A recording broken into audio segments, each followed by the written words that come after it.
This is the Making Stitches podcast. This week we cross to the Netherlands to hear from crochet designer Esther from Essie Birdies, who likes to design in English rather than her native language. English written is so much easier for me, and I don't know why that is, but it's also when you write in English you have shorter terms. In Dutch the sentence is much longer to describe the same thing, the same crochet term. So I thought, well, it's so much shorter. When I have a pattern in Dutch, it's always more pages than in English. I like that very much. And when you use lots of English written patterns, you start thinking in English patterns too when you write. So when I write it down, when I'm thinking and designing, I write it in English. I don't write in Dutch.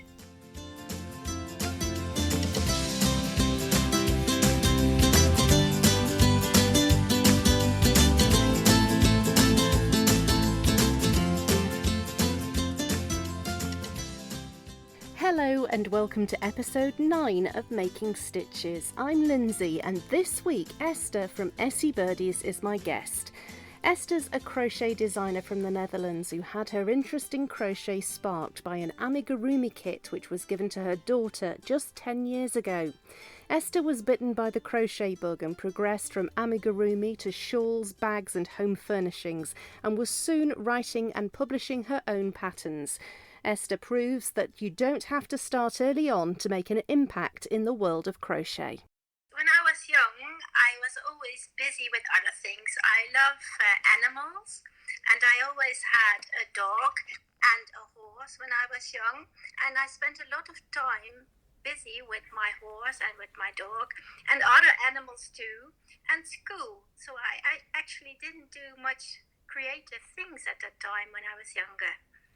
So what was it then that turned you on to crochet and making things? Now, making things really started with doing some cross stitch, and that was at the point when I was pregnant for my daughter, who is 18 years old now. So when I was pregnant, I thought it might be nice to make something to hang in the children's room, the baby room. And I started to make little pieces of crochet stitch things like, for example, I made some cute little mouses and framed it and hang it on the wall in the baby room. And that was my first really creative thing I did. And then I stopped with it because I was too busy with children, because I had a son a few years later, and he was his health wasn't very good, so I spent a lot of time with the kids. And then when my daughter was about 10 years old, she got a little package from a neighbor for her birthday, and it was a crochet package to make a little amigurumi. And she asked me, "Mom, can you make it for me? Can you make this little amigurumi?" And I said, "No, I can't, because I never learned how to crochet." But I really thought it would be fun to learn. So I looked on the internet and found some information about crochet, and I really liked it. And I saw all the beautiful things people made with crochet, and I thought, oh, I really want to learn it. And I started looking at some YouTube videos and bought some books, very simple books, and that's how I learned. And I really liked it, and I never stopped after that.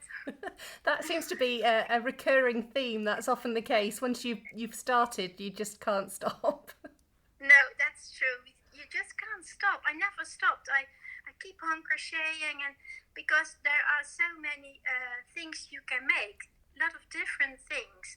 I started with amigurumi, but later it became like cushions, shawls, everything.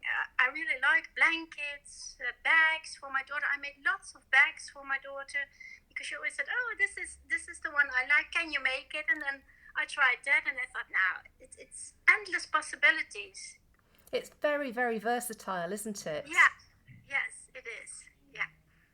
So you said you used YouTube videos. That was something actually that helped me too. I found it's an amazing resource when you're learning and trying to pick up new techniques, isn't it? Yes, it really is. And I'm so happy it exists, because years ago there was no YouTube. We haven't had it. So when we were young, there was nothing like this. So I'm really happy we have YouTube, because I think my mother could have learned me too, because she's a creative person too, but she doesn't live nearby. So I didn't have my mother to learn me, and I didn't know where to learn in this city, where to go to learn it. So the YouTube really helped me, and then the crochet books as well. And the patterns, I bought lots of patterns on Ravelry or on Etsy on the internet, and then I have a very big library of all bought patterns on Etsy and Ravelry. So that's really how I learned it, just by doing it and buying patterns from other designers, which I still do. I really like to make projects from other talented designers. And what was it that made you decide that you were going to start designing your own? It really was a couple of years ago. I had contact with an illustrator, and she illustrated drawings for little children, like cute animals, for example, a cat or a dog, cute little animals. And then she asked me, can you design this illustration, turn it into a crochet piece? and I just thought, well, maybe I can do it. And I did it, and it worked out really good. And then I thought, well, I just can design something, and I really like to do it. And then it started, and it really started with amigurumi, with little fluffies, and that's what I still very like. I like that very much, because it's really my thing, and it's my kind of project to make and to write down, because writing down is very, very difficult and takes a lot of time. But now I am into it. So the amigurumi writing, the patterns, is not that difficult for me anymore. I guess, yes, once you've started and you've got into a routine of doing it, it will become a lot easier over time. Yes, it's really the routine. And now I still am a bit thinking about writing it in English or in Dutch, because I know lots of people that follow me on Instagram are from other countries, and not only from the Netherlands. And when I write it in English, I know that lots of people can make it and really like to make my patterns. And in the Netherlands, there are lots of persons who really don't want to read it who can't read it in English, and who really want a Dutch pattern. So I switched from Dutch and English and back again, and then I thought, oh, it's a bit confusing. What is the best way? What can I do with my patterns? And now I have decided I write it in English, especially the larger patterns. And when it's a small pattern, like the ones I made recently for the hand sanitizer holder, that's a small pattern. I can do it in 2 languages, but it takes a lot of time to write it in 2 different languages. And a bigger pattern, I decided to make it in English, so everybody from other countries can make it. And if I have time, I can do it in Dutch as well. Wow, there can't be that many crochet designers out there who write it in more than 1 language. Yes, but the funny thing is I used a lot of English written patterns that I bought, and it doesn't matter if it's US or UK terms, I can read both, it's no problem. And I think in English it's much easier for me. I discovered that just 10 years ago. I thought, well, in English written is so much easier for me, and I don't know why that is, but it's also when you write in English you have shorter terms. In Dutch the sentence is much longer to describe the same thing, the same crochet term. And so I thought, well, it's so much shorter. When I have a pattern in Dutch, it's always more pages than in English. How interesting.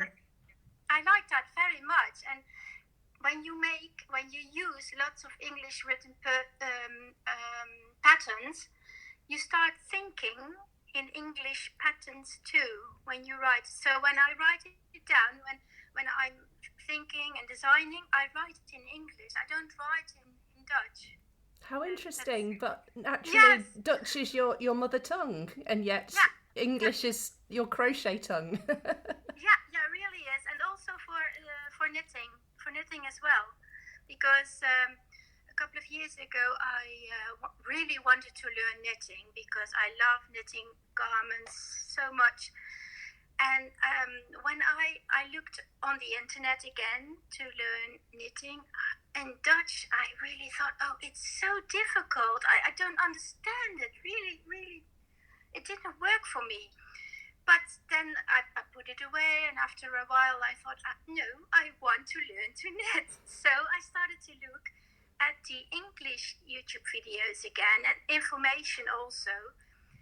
And it was so much clearer for me. I did understand. I understand everything they said. And then I thought, now I'll buy an English written knit pattern and see what happens. So I did. I bought a beautiful pattern on Ravelry, and I started knitting, and it went well. And that's how I learned knitting as well, in English. So it's easier for me in a way. I don't understand, but it is. Now, you mentioned that your more recent patterns were the covers for the hand sanitizer. Those are beautiful ones you've done of Frida Kahlo. Where do you get your inspiration from for such things?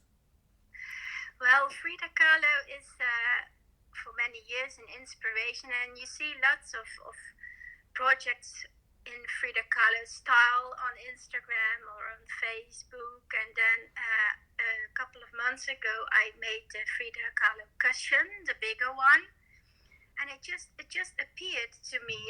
I don't know where it came from. I thought, I'm going to make a pattern which is not that difficult. It's easy, because lots of people want to have easy patterns, just to relax, not that difficult. Sometimes you want to have a difficult pattern because it's really, really nice to do that too. But it was, sometimes people think, oh, just crocheting and not thinking too much. And the Frida Kahlo cushion is a very easy thing. I don't know even call it a pattern because it's so simple. And I made it, and lots of people responded, and lots of people made a cushion, a Frida Kahlo cushion, and they loved it, and I was so happy with that. And that one was the inspiration for the hand sanitizer holder. I thought, oh, let's make a small one, because it's much smaller than the cushion, of course. And I thought, and hand sanitizers, well, everybody wants to have them now in their bag, and I thought, now that's a nice way to carry it with you. So I don't really have an explanation where the Frida Kahlo thing came from. It just came. And how do you go about making a pattern? Do you have an idea in your head of what it's going to look like when you start, or is it something that happens as you make it? I have it in my head. I really have it. I see it before me, the whole thing I want to do. It's really in my head, and when it's there, I need to start immediately. I really want to start right away. And that's always, I look at my stash, and then I think, oh, this yarn, I'm going to use it, because I can't wait a day longer, because it has to come out of my head right away. So it's always nice to have, for example, lots of cotton yarn, because the little things I make with cotton yarn, I need a big stash, because when it's in my head, I need to have that colors that are in my head to make it right away. And then I start crocheting and writing down, and I really have to say to myself, write down, because at the beginning I forgot to write things down. How was it? How did I do it? So I really have to say to myself, no, relax and write down everything you do. So, because it's easier for myself when I work out a pattern, when I work it on the computer, I need to have some clear instructions that I wrote down. So, but when I'm busy, I do make some adaptations. When I think, oh, no, this was not good, so I change it. So I have to change a lot of things during the process. But that's okay because you have to learn how to do it during the process, and then something comes out. I know, I can associate with you. Sometimes you get bitten by, there's something you just have to make, and you've just got to go straight in, haven't you? Just jump in. Yeah, that's really my thing. And the last couple of months, it really went like that. I feel it's like an urgent need to make it. It comes up, and I have to make it, and put everything others aside, and just make the pattern you have in your head, and then when it's done, I'm like, okay, now it's okay, I've done it. So how have you found lockdown for you in the Netherlands? How has it been, and how's it affected your creativity? Has it had a positive or a negative impact? Well, it has a positive impact on me in a strange way. I never thought it would be like this, but when it happened, I got so many ideas in my head, and it started with the rainbow bear I designed, because of the lockdown.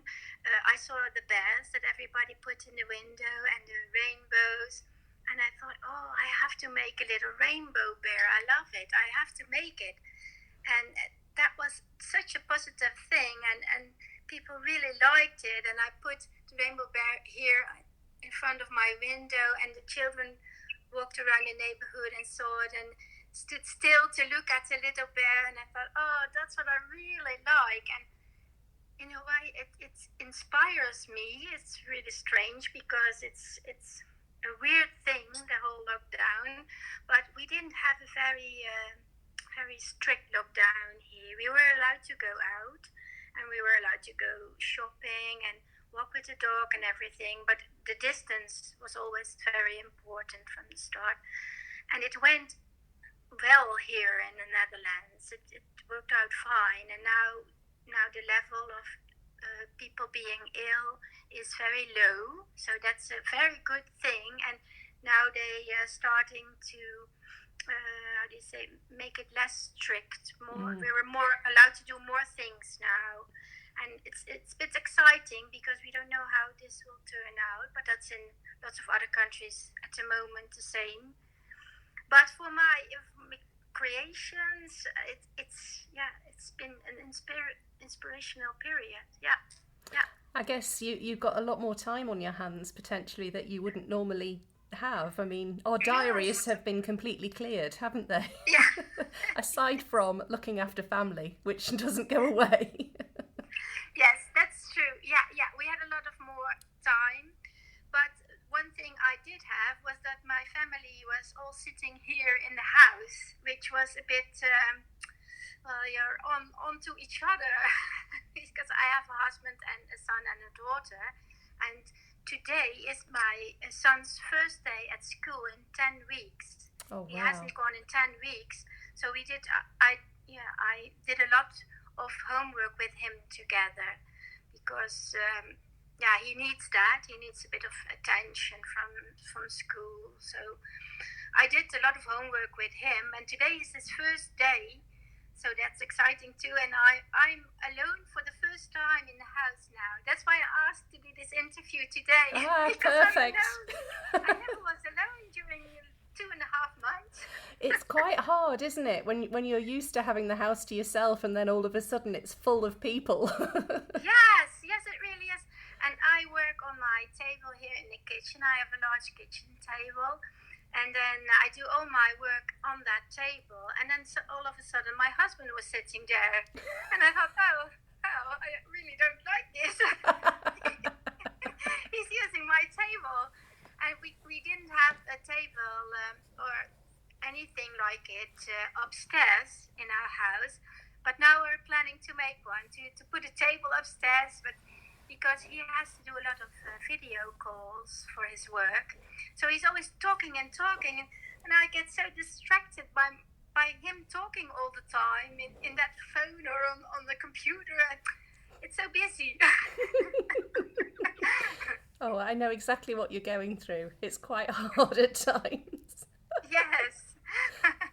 So it's nice we can eat together, we have lunch together, that's all nice. But when he's talking all the time for business, for work, no, not that funny. So what does the future hold for you and for Essie Birdies and your designs? Well, I have some collaborations with yarn brands at the moment. With Lana Grossa, I don't know if you know it. Lana Grossa is a brand from Germany. All right.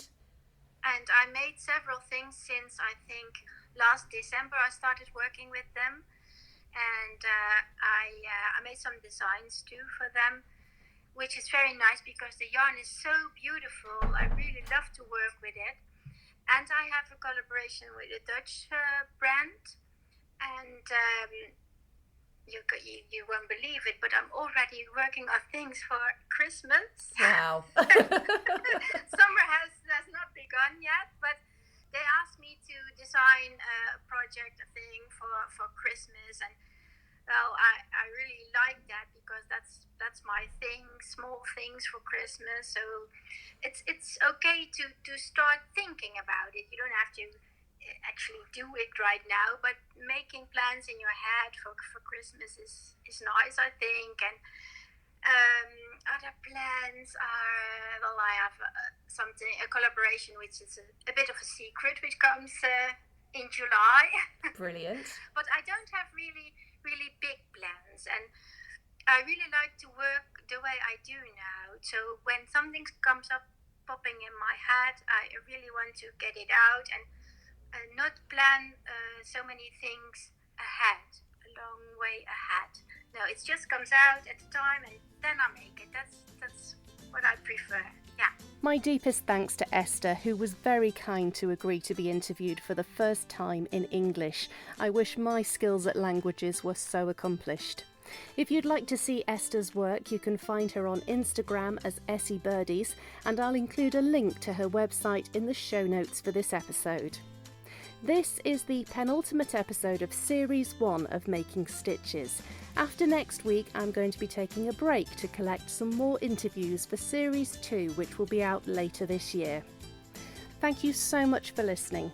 If you've enjoyed this episode of Making Stitches, please share it with your friends. And if you don't want to miss the next episode, please consider subscribing to Making Stitches on your favourite podcast app.